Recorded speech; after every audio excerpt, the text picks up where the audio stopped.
Hello everyone, मैं हूं अजीत कुमार और आज हम फिर से एक नए टॉपिक के साथ आए हैं जिसका नाम है dipole in a uniform electric field. ठीक है, तो चलिए हम उसके बारे में थोड़ा सा ब्रीफ जानकारी ले लेते हैं। देखिए, ये क्या है? ये एक डाइपोल है।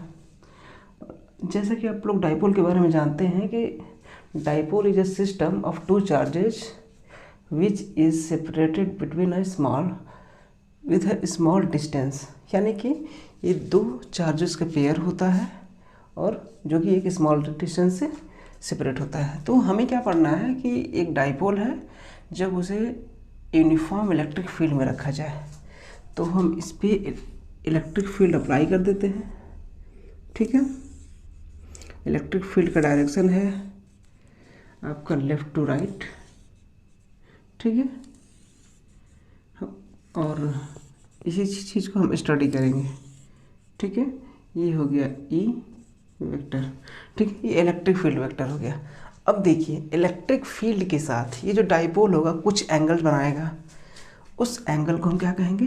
थीटा कहेंगे। ठीक है, ये जो एंगल है ये इलेक्ट्रिक फील्ड और डाइपोल के बीच का क्या है? एंगल है। ठीक है, अब देखिए, जैसा कि आपको पता है जो इलेक्ट्रिक फील्ड होती है वो इलेक्ट्रिक फोर्स जनरेट करती है। जो फोर्स होती है उस फील्ड में जो भी चार्जेस होते हैं उन पे अप्लाई होता है। तो हम इस चीज़ को देखेंगे कि इस डाइपोल के चार्जेस पे जो फील्ड अप्लाई हो रही है वो किधर की हो रही है। देखिए, ये क्या है? इलेक्ट्रिक फील्ड है। तो ये जो फील्ड होती है वो या तो along the direction of field होती है या फिर opposite to the direction of field होती है। तो यहाँ पे फोर्स लगेगा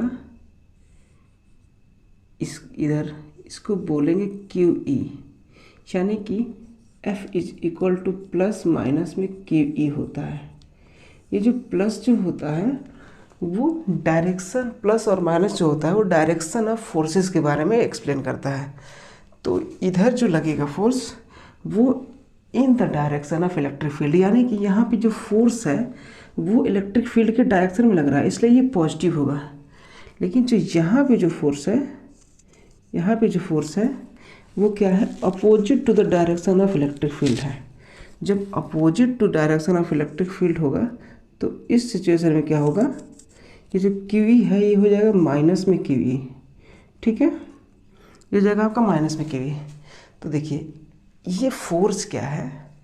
इस डाइपोल पे को रोटेट करने की कोशिश कर रहा है, यानी कि ये जो इलेक्ट्रिक फील्ड है ये क्या कर रहा है? डाइपोल पे फोर्स लगा रहा है और वो फोर्स जो है इसको रोटेट करके अलाइन करने की कोशिश कर रहा है। और ये जो रोटेशनल फोर्स है इसी को तो हम तो बोलते हैं टॉर्क।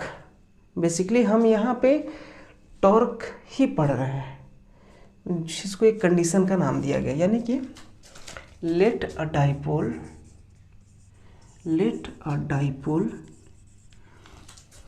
बी हेल्ड, रखा गया है in an uniform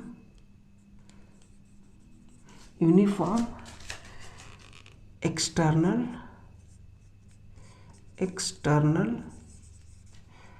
electric field, यानी कि एक डाइपोल है जो कि एक यूनिफॉर्म एक्सटर्नल इलेक्ट्रिक फील्ड में रखा गया है। ठीक है, ये क्या है? At an angle of theta, मतलब एक थीटा एंगल पे अलाइन टू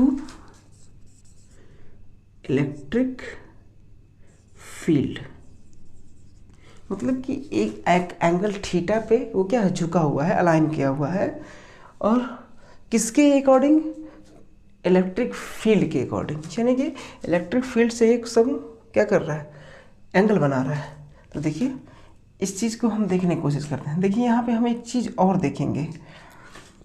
अगर मान के चलिए ये जो डाइपोल है कुछ यूँ रोटेट होके आ जाए, माइनस क्यू प्लस क्यू, यानी कि इसका मतलब क्या है? यहाँ माइनस में क्यू ई लगेगा और यहाँ पे क्यू ई लगेगा। अगर इसके फोर्स का अगर नेट फोर्स लें, अगर मान के चलिए इसको F प्लस ले लें, F माइनस, या सॉरी इसको F प्लस ले लें और इसको F माइनस, अगर F नेट की बात करेंगे तो क्या लिखेंगे, F प्लस प्लस में F माइनस, जब इसको ऐड करेंगे तो क्या होगा, जीरो हो जाएगा कि नहीं, क्योंकि प्लस क्यू माइनस क्यू, यानी कि यहाँ पे लिख सकते हैं net force will be zero. ये क्यों हुआ, एफ नेट की वजह से हुआ ये, यानी कि आपको ये चीज़ें समझ में आ गई कि जो फोर्स है वो जीरो कब होगा, जो फोर्स है वो डाइपोल पे किस तरीके का फोर्स लगाएगा। ठीक है, अब इस चीज़ को हम देखते हैं, the force acting on dipole wants to align at 0 degree angle with electric field vector. यानी कि ये जो फोर्स है, ये जो डाइपोल पे लग रहा है, उसका मेन मकसद क्या है, इसका मकसद ये है कि इस पे जो फोर्स लग रहा है हमारा, ये चाह रहा है कि ये इलेक्ट्रिक फील्ड के डायरेक्शन में ऐसे रोटेट होके क्या हो, अलाइन हो जाए, यानी कि ये इसको सीधा करने, यानी कि थीटा की वैल्यू जीरो करने पे ये प्रेरित कर रहा है। तो इसको हम क्या लिखेंगे, द टॉर्क, देखिए ये जो रोटेशनल फोर्स जो होता है, जो रोटेशनल फोर्स होता है उसी को तो बेसिकली हम टॉर्क बोलते हैं। जैसे कि देखिए, जो रोटेशनल फोर्स जो किसी भी बॉडी पे लगती है, ठीक है, वही रोटेशनल फोर्स को टॉर्क बोलते हैं। ठीक है, जो torque the magnitude of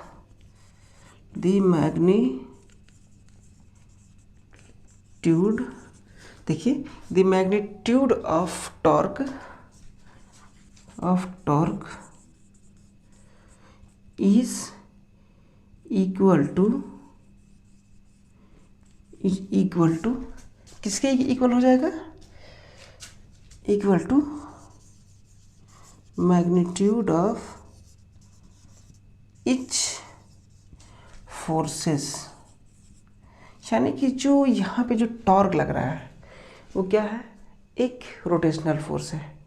rotational force ही क्या, जो जितने भी पॉइंट पे लगेंगे वो बेसिकली रोटेशनल फोर्स ही होंगे, क्या कि यहाँ पे जो हमारा डाइपोल है वो क्या है, एक इंक्लाइन पे है। ठीक है, तो चलिए इसको रब करते हैं। देखिए जो टॉर्क टी है, इसको बेसिकली टाउ से डिनोट करते हैं। ये होता क्या है,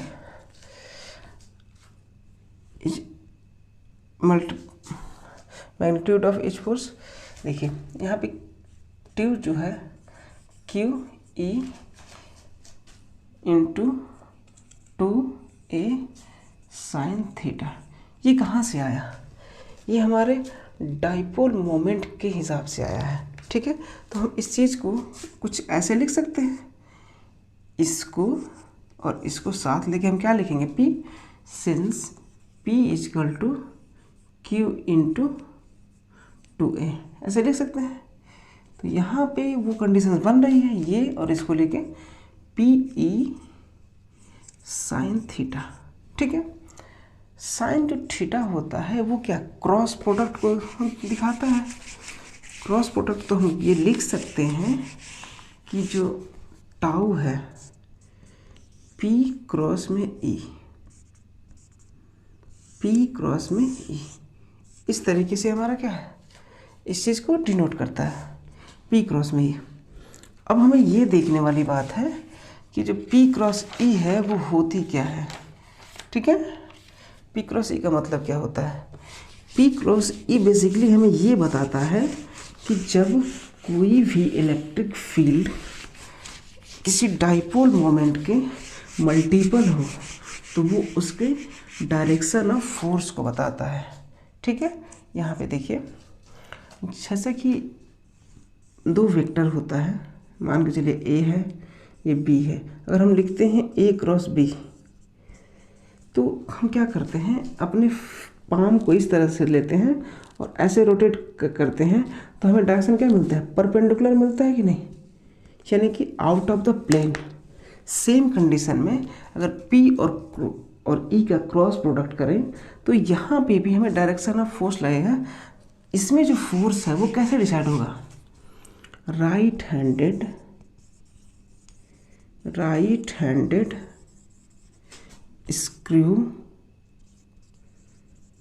स्क्रूअल रूल के हिसाब से। राइट हैंडेड स्क्रूअल रूल क्या होता है, यानी कि अगर हम इसको रोटेट करें, राइट हैंडेड ऐसे ही होता है, इसको करेंगे तो क्या हो जाएगा, लेफ्ट हो जाएगा, लेकिन ऐसे अगर रोटेट करेगा तो देखिए हम जब किसी भी स्क्रू को इस तरीके से रोटेट कराते हैं तो वो क्या करता है, अपने डायरेक्शन वो अपने आप को आगे की तरफ पुश करता है या फिर पीछे की तरफ पुश करता है। यानी कि अगर आगे की तरफ पुश करेगा यानी कि इनवर्ड द बोर्ड, यानी कि ये पॉजिटिव हो जाएगा। अगर एंटी क्लॉकवाइज इसको मतलब लेफ्ट हैंडेड रोटेट करेंगे, लेफ्ट हैंडेड, तो क्या होगा, ये निगेटिव मतलब पीछे की तरफ आएगा। तो इसमें जो डिसाइड हो रहा है यानी कि P and E follow right handed screw rule. It means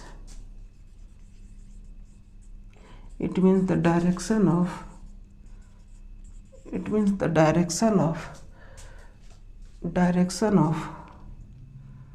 normal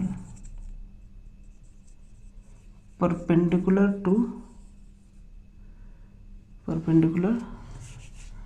to P and E। इस चीज़ का हम बहुत अच्छे से ध्यान रखेंगे। ठीक है, तो हम इनमें कुछ केसेस के बारे में ध्यान करते हैं। वो केसेस क्या हैं, देखिए जो केस है हमसे वो होता क्या है, एक पर्टिकुलर सिचुएशन में उसको डिफाइन की गई होती है। तो हम उसके पहले पॉइंट के लेते हैं, when dipole is along E, यानी कि क्या है, इसका मतलब थीटा इजक्वल टू 0 डिग्री। ठीक है, यानी कि ये देखिए ये कंडीशन कुछ ऐसे बनेगी, मान के चलिए कि ये इलेक्ट्रिक फील्ड है, इसमें जो आपका डाइपोल है ये प्लस क्यू, ये माइनस क्यू, ई हो गया। यहाँ पे जो डाइपोल है उसका जो अलाइनेशन होगा इस तरीके से होगा, यानी कि यहाँ पे देखें angle between dipole and field E is 0। जब ये 0 हो जाएगा तो हमें क्या देखने को मिलेगा कि जो डायरेक्शन जो इसका फोर्स है, एंगुलर फोर्स टाउ, वो क्या हो जाएगा, वो भी 0 हो जाएगा। यानी कि tau is equal to P E sine theta equal to 0। यहाँ पे साइन की वैल्यू क्या रखी जा रही है, 0 डिग्री, यानी कि 0। तो हम ये कह सकते हैं टाउ इज 0 फॉर एंगल 0, यानी कि अगर एंगल 0 है होगा यानी कि इलेक्ट्रिक फील्ड और आपका डाइपोल अगर एक ही डायरेक्शन में हो तो इसका मतलब ये है कि उनका जो वैल्यू होगी टॉर्क की वो क्या होगी, कम्प्लीटली 0 होगी। ठीक है, चलिए हम नेक्स्ट को देखते हैं। सेकेंड में कुछ ज़्यादा खास अंतर नहीं है, उसकी भी वैल्यू कुछ यूँ ही आएगी, 0 ही आएगी। देखिए सेकेंड केस है, when P align align opposite to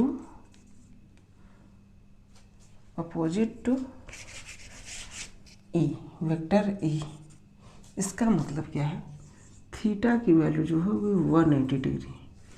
तब क्या सिनेरियो आएगा आपके पास, पी ई साइन 180 डिग्री, यानी कि सेम वैल्यू 0 आएगी, लेकिन इसका ओरिएंटेशन जो है वो क्या होगा, इन अपोजिट डायरेक्शन हो जाएगा। यहाँ देखिए इसका जो ओरिएंटेशन हो जाएगा वो क्या हो जाएगा, प्लस क्यू माइनस क्यू।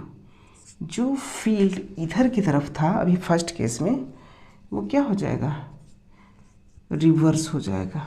यानी कि यहाँ भी देखिए एंगल जो है, अगर हम इस ये पॉइंट लेते हैं, अगर इधर से हम स्टार्ट करते हैं 0, इधर 180 लिखते हैं, तो यहाँ के लिए थीटा क्या होगा, 0 होगा।